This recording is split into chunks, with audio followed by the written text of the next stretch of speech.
Hey everyone, welcome back. Hope you're having a fantastic day so far. So for the first time in 40 years, SSI beneficiaries may be receiving a pretty huge boost of anywhere between $10,000 for individuals and up to $20,000 for couples.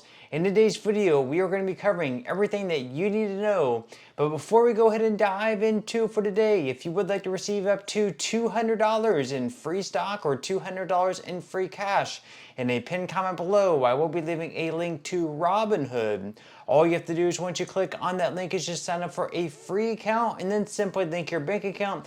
You do not even have to make an opening deposit. At that point in time, Robinhood will be sending you one free stock worth all the way up to $200.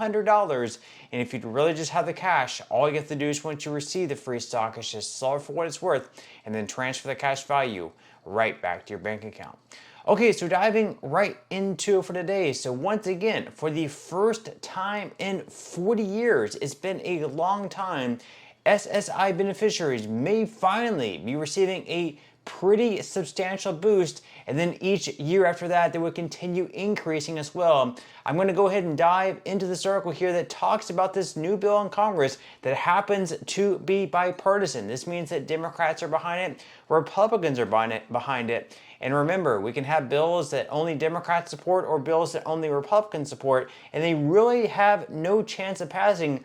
This one, however, has the backing of both sides of the aisle and is being headed by Bill Cassidy that has helped pass one major piece of legislation earlier on this year in the Social Security Fairness Act that increased benefits for millions of Social Security beneficiaries. He's hoping to do the same with this bill. So once again, we're going to go ahead and dive into it for today with this article here from Financial Regulation News.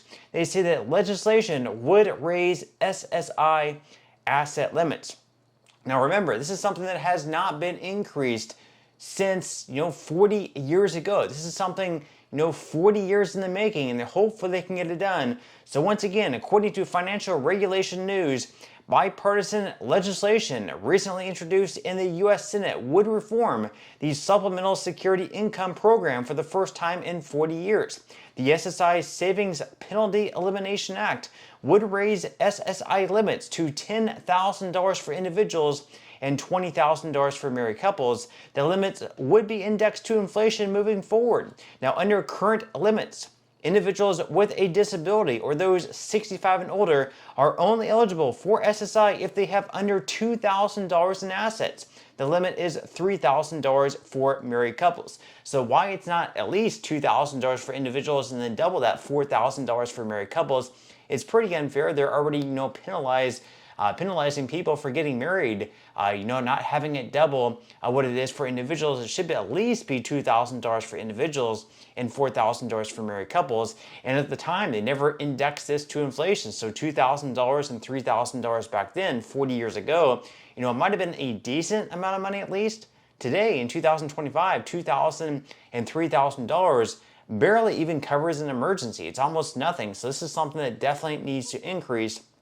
Now, they go on here to say that the current assets and income limits make it more difficult for people with disabilities to work a part-time job or save money for an emergency, according to a J.P. Morgan Chase study. And Senate Finance Committee Ranking Member Ron Wyden and U.S. Senators Catherine Cortez Masto and Bill Cassidy introduced the bill and said, quote, "Every year, SSI's outdated rules prevent Americans from being able to work, save, or marry the ones they love. This bipartisan bill gives Americans who are trying to make ends meet the chance to live independently without fear of being forced to forfeit an economic lifeline." And of course, the bill was referred to the Committee on Finance and has the support of more than 200 organizations, businesses, and faith-based groups. So once again, it's going to increase the asset limits from $2,000 for individuals up to $10,000, and then for married couples from $3,000 up to $20,000. So for married couples, it's going to be increasing it up $17,000.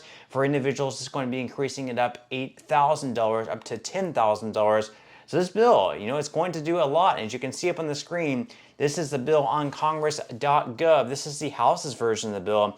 Right now, it does have 17 co-sponsors. And again, the most important thing here is you can see on the bottom left-hand corner of the screen, 9 of those co-sponsors, 9 of the ones supporting this bill happen to be Republicans. 8 of them happen to be Democrats. So we have bipartisan support with this bill. Now, as far as the Senate's version of the bill, this one right now has 9 co-sponsors. Out of the 9 co-sponsors, again, 5 Republicans, 4 Democrats. So again, we have Republicans and Democrats both backing this bill. This is extremely important because once again, if only Republicans support it and Democrats voted no, there would be no chance for it to pass. And likewise, if all Democrats supported the bill, but no Republicans support it, again, Republicans, if they all voted no, the bill would fail. They have Republicans and Democrats behind this bill. My only fear at this point is that they just do not have enough co-sponsors, and that might be just because they're not pushing the bill hard enough. I really hope they continue to push this bill for the rest of this year. If they have the motivation behind them, I think they can definitely get it passed, but we will have to wait and see. Now, Bill Cassidy, on top of trying to get this bill pushed through Congress and onto President Donald Trump's desk to be signed into law, he's also trying to push an even bigger piece of legislation through Congress as well. Right now, it's not in the form of a bill, but he's trying to recruit Republicans and trying to recruit Democrats with his big idea to save Social Security. Because as we have seen over the past weeks, months, and even years, if nothing is done, if Congress does not act, unfortunately, the Social Security Trust Fund is going to be going insolvent. Not bankrupt, but insolvent. This simply means that you're still going to be receiving some type of benefit on a monthly basis.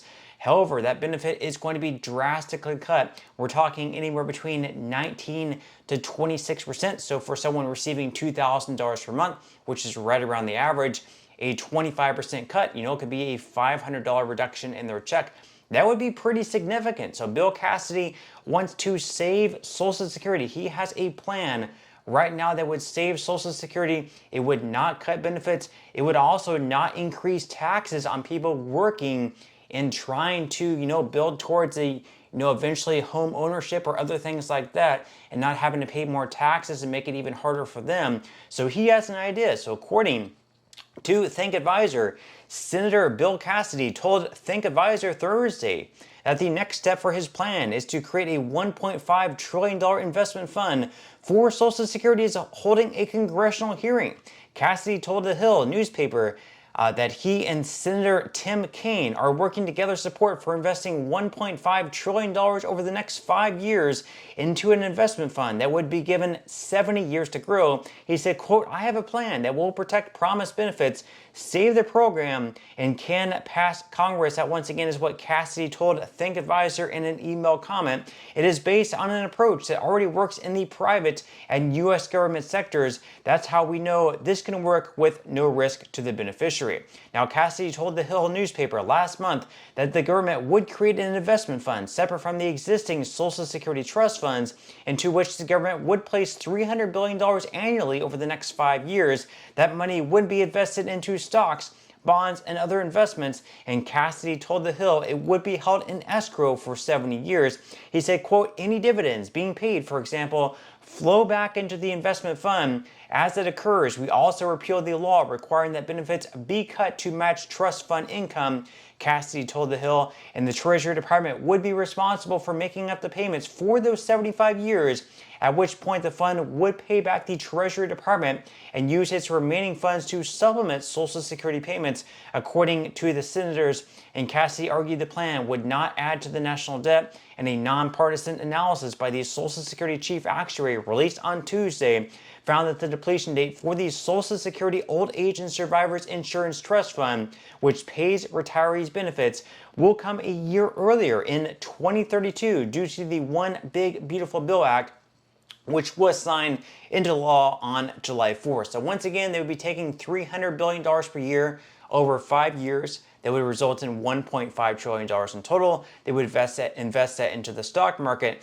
hold it there for 75 years. That money would grow and compound at a rate of, let's say, like 8 to 10% that it has been historically. And they would also repeal the law at the same time that says they have to cut benefits by 19 to 26%. So the Treasury Department would borrow what they have to be able to pay out everyone 100% of their scheduled benefits. And then after the 75 years, this, investment that they have that it's being built over the course of 75 years would then pay back the Treasury Department everything that they owed, and then hopefully even more than that. But we'll have to wait and see. At the same time, they still need to have Republicans and Democrats join in on this plan, create a bill in Congress, pass it through Congress, and get it to Trump's desk to be signed into law.